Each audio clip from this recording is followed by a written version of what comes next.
नमस्कार, आप सभी का स्वागत है तिवारी एकेडमी में। आज हम बात करेंगे कक्षा 8 के लिए संस्कृत की पाठ्यपुस्तक के अंतर्गत आने वाले द्वितीय पाठ यानी दूसरे पाठ की, जिसका शीर्षक है बिलस्य वाणी न कदापि में श्रुता। तो चलिए सबसे पहले एक काम करते हैं कि इस पाठ का जो है हिंदी अनुवाद समझ लेते हैं। लेकिन उससे भी पहले एक छोटा सा काम जो हमारे हिस्से में है, जो हमें करना है और जो हमें करना भी चाहिए, वो है इसके शब्दार्थों को समझ लेना।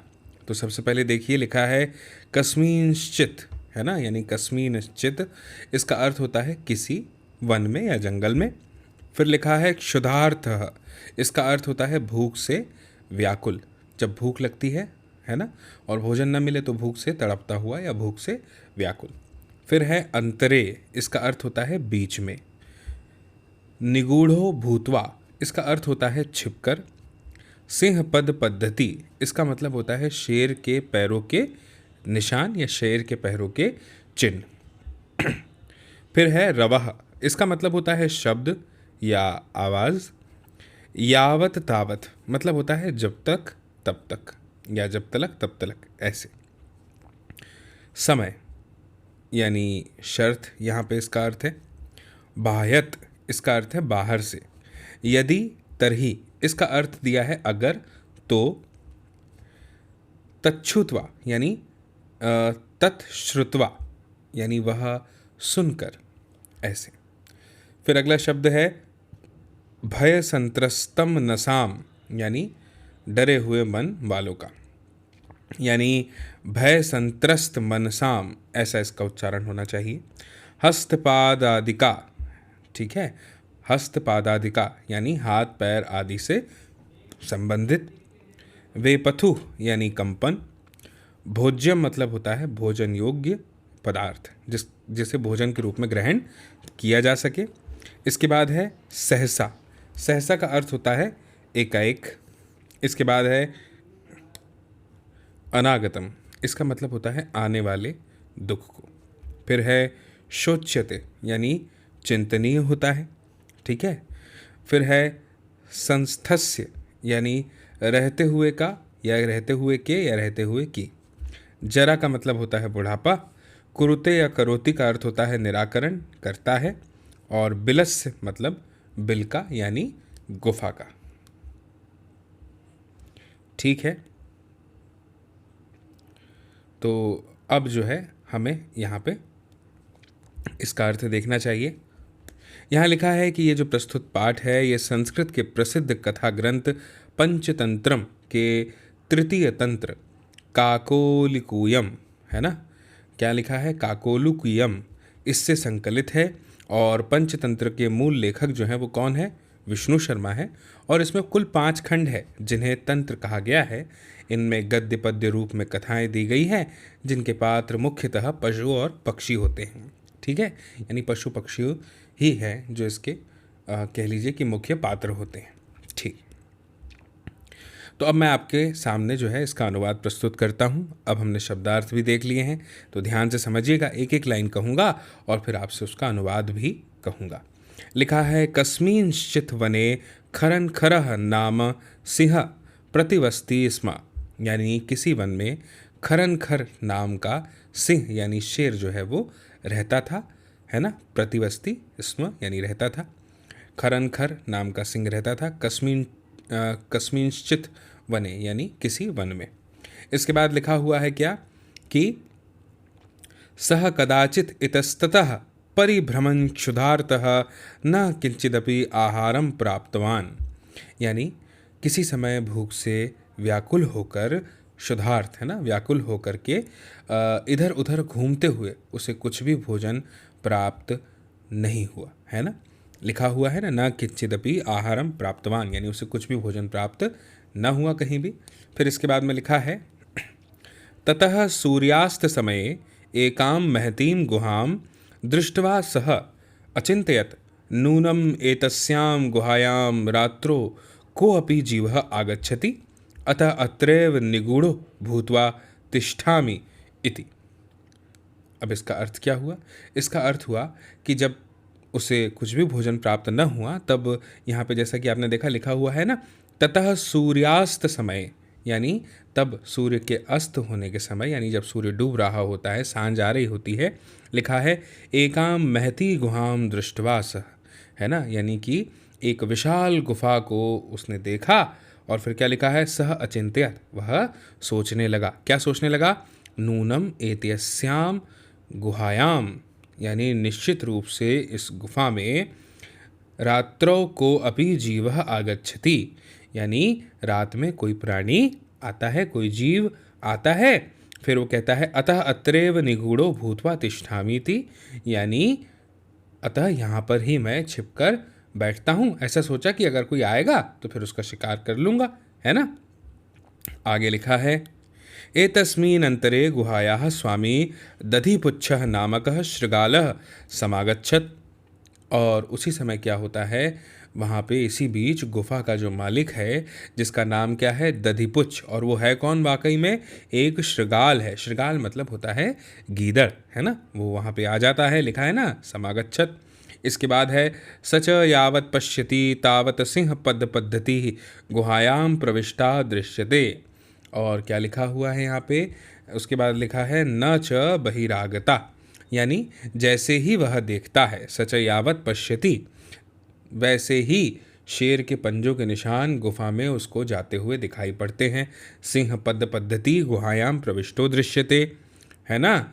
और वो उसे बाहर जाते हुए दिखाई नहीं देते, यानी वो देखता है कि शेर अंदर तो गया है लेकिन बाहर आने के उसके कोई भी निशान नहीं है, है ना। इसीलिए यहाँ पे लिखा हुआ है ना न च बहिरागता। इसके बाद में आगे लिखा है श्रृगाल अचिंतयत अहो विनष्टो अस्मि, यानी गीदड़ सोचने लगा अरे मैं मर गया, है ना। ऐसे ही सोचेगा कोई भी एकदम से, है कि नहीं, कि भाई अब शेर के जाने के तो निशान है गुफा के अंदर लेकिन आने के तो नहीं दिख रहे मुझे, तो अब तो मैं मर गया, ऐसा गीदड़ ने सोचने लगा। फिर क्या हुआ, आगे लिखा है नूनम अस्मीन बिले सिंह अस्तिति तर्कयामि तत् किम करवाणी। और अवश्य ही अब वो सोचता है कि इस बिल में, यानी इस गुफा में जो है शेर है, ऐसा मैं मानता हूँ, तो अब क्या करूँ, वह सोचने लगा। फिर एवं विचिन्त्य दूरस्थः रवं कर्तुमारब्धः। इसका अर्थ क्या हुआ, चलिए मैं आपको बताता हूँ। इसका ये पूरा सेंटेंस पढ़ लेता हूँ। भो बिलः किम न स्मरसि यन्मया त्वया सह समयः कृतो अस्ति यत् यदाहं बाह्यात् प्रत्यागमिष्यामि तदा त्वं माम आकारिष्यसि, है ना, यही लिखा है ना आकारिष्यसि। इसका अर्थ क्या हुआ, इसका अर्थ ये हुआ कि ऐसा विचार करके दूर खड़े होकर के उसने आवाज़ देना शुरू किया, अरे बिल, अरे बिल, क्या तुम्हें याद नहीं है कि मैंने तुम्हारे साथ समझौता किया है। क्या किया है, एक समझौता किया है। यन्मया त्वया यह सह समयः कूतो अस्ति यत् यदाहं बाह्यात् प्रत्यागमिष्यामि तदा त्वं माम आकारिष्यसि, है ना। तो क्या किया है, समझौता किया है। और क्या समझौता किया है कि जब भी मैं बाहर से लौटूंगा तब तुम मुझे बुलाओगे। फिर आगे कहता है यदि त्वं मान आह्वयसि तर्हि अहम द्वितीयं बिलं यास्यामि इति। और इसका मतलब है यदि तुम मुझे नहीं बुलाते हो तो मैं दूसरे बिल में चला जाऊंगा, है ना। अब देखो वो क्या कह रहा है कि यदि तुम मुझे नहीं बुलाओगे तो मैं कहाँ चला जाऊंगा, दूसरे बिल में चला जाऊंगा। ऐसा किसने कहा, शृगाल यानी गीदड़ ने कहा। किससे, बिल यानी गुफा से, ठीक है। इसके बाद में क्या होता है देखिए, अथ एतच्छुत्वा सिंह अचिंत्यत नूनमेषा गुहा स्वामिनः सदा समाह्वान करोति परंतु मदभयात न किंचित वदति। अर्थात क्या हुआ इसका अर्थ, इसका अर्थ ये हुआ कि इसके बाद यह सुनकर सिंह सोचने लगता है कि अवश्य यह गुफा अपने स्वामी को हमेशा बुलाती होगी, है ना, लेकिन मेरे डर से जो है आज ये गुफा कुछ नहीं बोल रही है। तो अब आगे क्या लिखा है, अथवा साद्विदम उच्यते भय संत्रस्त मनसाम हस्तपादादिकः क्रिया प्रवर्तन्ते न वाणी च वेपयुश्चाधिको भवेत, है ना। यानी अब वो जो है सिंह जो है वो कह रहा है कि यह उचित ही कहा है किसी ने, है ना संत ने, कि भय से डरे हुए मन वाले लोगों के हाथ और पैरों से संबंधित क्रियाएं जो हैं वो यही है, वाणी ठीक से जो है प्रवृत्त नहीं हुआ करती, नहीं निकला करती, है ना, और कंपन अधिक होता है। ठीक है, ये सब चीज़ें कही है। तदहम अस्य आह्वानम करोमि, इसका अर्थ क्या हुआ कि अब जो है मैं ही जो है क्या करूँगा, उसे जो है आह्वान करता हूँ। एवं सह बिले प्रविश्य में भोज्यम भविष्यति। ठीक है, तो कंपन अधिक होता है तो मैं इसे बुलाता हूँ, इस प्रकार वह बिल में घुसकर मेरा भोजन जो है वो बन जाएगा। ऐसा शेर सोचने लगा गीदड़ के बारे में। ठीक है, फिर लिखा है इत्थम विचार्य सिंह सहसा शृगालस्य आह्वानम करोत, यानी ऐसा सोचने के बाद में इस प्रकार से विचार करके सिंह ने एकाएक गीदड़ को बुलाया। फिर क्या हुआ, सिंहस्य उच्च गर्जनम प्रतिध्वनिनाम सा गुहा उच्चे शृगालम आहवयत। इसका अर्थ क्या हुआ कि सिंह की ऊंची गर्जना यानी दहाड़ की गूंज से उस गुफा ने जोर से गीदड़ को बुलाया। अब सच क्या है वो तो आप समझ ही रहे हैं ना। ठीक है, फिर आगे क्या लिखा है, अनेन अन्ये अपि पशवः भयभीताः अभवन्, यानी इसका क्या मतलब है, इसका मतलब है कि इससे अन्य पशु भी भयभीत हो गए यानी डर गए। फिर लिखा है शृगालो अपि ततः दूरम पलायमानः, और इसके बाद में ये कहा गया है कि जो गीदड़ थे वो भी उससे दूर भागता हुआ इस श्लोक को पढ़ने लगा। ठीक है, कौन सा श्लोक जो है वो शृगाल पढ़ने लगा, इसम पठ्यत अनागतम यह कुरुते स शोभते स सोच्यते यो न करोत्यानागतम वने अत्र संस्थस्य समागता जरा बिलस्य वाणी न कदापि मे श्रुता। ये वही पाठ का नाम यहाँ पे आ गया है कि वो जो है वो ये कहता है, फिर क्या कहता है कि जो व्यक्ति न आए हुए दुख का प्रतिकार करता है वह शोभा पाता है, जो न आए हुए दुख का प्रतिकार नहीं करता है वह चिंतनीय होता है। और फिर वो कहता है ना क्या, वने अत्रम संस्थस्य समागता जरा विलस्य वाणी न कदापि में श्रुता, यहाँ वन में रहते हुए मैं बूढ़ा हो गया हूँ परंतु कभी भी मैंने बिल की आवाज़ नहीं सुनी। बिलस्य वाणी न कदापि में श्रुता, यानी मैंने कभी भी गुफा को बोलते हुए नहीं सुना। इससे क्या समझ में आया, इससे यही समझ में आया कि गीदड़ ने जो है अपनी चतुराई दिखा करके जो है वो अपनी जान बचाने में कामयाब हो गया। ठीक है, तो बहुत ही सरल इसमें शिक्षा मिलती है अध्याय में। शब्दार्थ हमने देख लिए हैं, अब हम आगे बढ़ते हैं और अभ्यास पर थोड़ी सी चर्चा करते हैं ताकि आपको अभ्यास करने में, इसके प्रश्न उत्तर करने में थोड़ी सरलता हो जाए। उच्चारणम कुरुत, इसका उच्चारण करना है तो ये लिखा है कस्मिंश्चित, ये लिखा है विचिन्त्य, ये लिखा है साध्विदम, ये लिखा है क्षुधार्तः, ये लिखा है एतच्छुत्वा, है ना, ये लिखा है एतच्छुत्वा। ठीक है, इसमें र भी है। फिर लिखा है भय संत्रस्त मनसाम, और ये लिखा है सिंह पद पद्धति। फिर लिखा है समाहवानम और लिखा है प्रतिध्वनि। ठीक है, अब एक पदेन उत्तरम लिखत, यानी एक पद में, एक शब्द में जो है हमें इन प्रश्नों के उत्तर लिखने हैं। तो लिखा है सिंहस्य नाम किम, सिंह जो था उसका नाम क्या था, तो हमने अध्याय में पढ़ा था, इसके आगे लिख देता हूँ, आप लिख लीजिएगा खरन खरह, है ना, खरन खरह यही नाम था, ये हो गया खरन खरह। फिर है गुहायाः स्वामी कह आसित, तो वो है दधिपुच्छः शृगाल, है ना, यही था ना, दधिपुच्छः, और गीदड़ था वो यानी शृगाल था वो, शृगालः।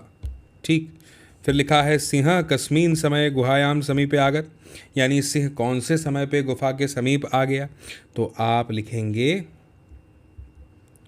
सूर्यास्त समये,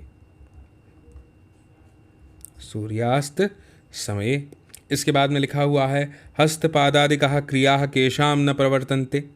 ठीक है, यानी कि जब भी जो भय संत्रस्त मानसाम, यानी जो डर से प्रेरित होते हैं, जो डर जाते हैं ना, वो लोग के जो हाथ पैर हैं वो कँपने लगते हैं, काम नहीं करते सही ढंग से, है ना, क्रिया नहीं करते, काम नहीं करते। तो यहाँ पे वही आएगा जो मैंने अभी कहा आपसे, क्या, भय संत्रस्त मनसाम, भय संत्रस्त भय संत्रस्त मनसाम, इस तरह से ये आपका उत्तर हो गया। इसके बाद में फिर अगला प्रश्न है क्या? गुहा केन प्रतिध्वनिता, यानी गुफा ने कौन सी आवाज़ में जो है पुकारा या आवाज़ दी, आवाज़ आई वहाँ से, तो वो है क्या? बताइएगा मैं सही लिख रहा हूँ कि नहीं। सिंहस्य गर्जनेन, सिंहस्य गर्जनेन, ये हो जाएगा। ठीक, आप ज़रूर इस वीडियो की लिंक को शेयर कीजिएगा अपने दोस्तों, मित्रों, साथियों, सहपाठियों, परिजनों के साथ, ताकि वे लोग भी देख पाएँ इस वीडियो को और समझ पाएँ इस जानकारी को। बाकी मेरी फिर आपसे बहुत जल्द मुलाकात होगी अगले नए वीडियो के साथ, अगली नई जानकारी में। तब तक के लिए आप सभी को मेरा नमस्कार।